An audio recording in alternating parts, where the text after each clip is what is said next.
National Electrical Code Section 370.20 states that service raceways shall be weatherproof.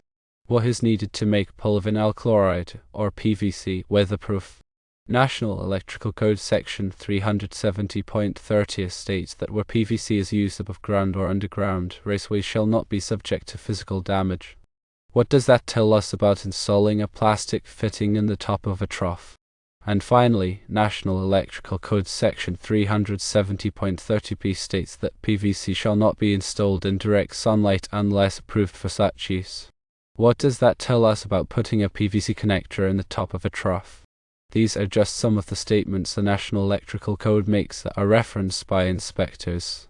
There are no watertight PVC fittings, but keep in mind, the trough is draining water through wee poles at the bottom while the fitting is located at the top. If conductors were to enter the PVC trough from the side, there would be no way to keep the water out. If you were to enter the trough from the top using a metal fitting that is designed for that product, it would be weatherproof, but it would also be more difficult to use.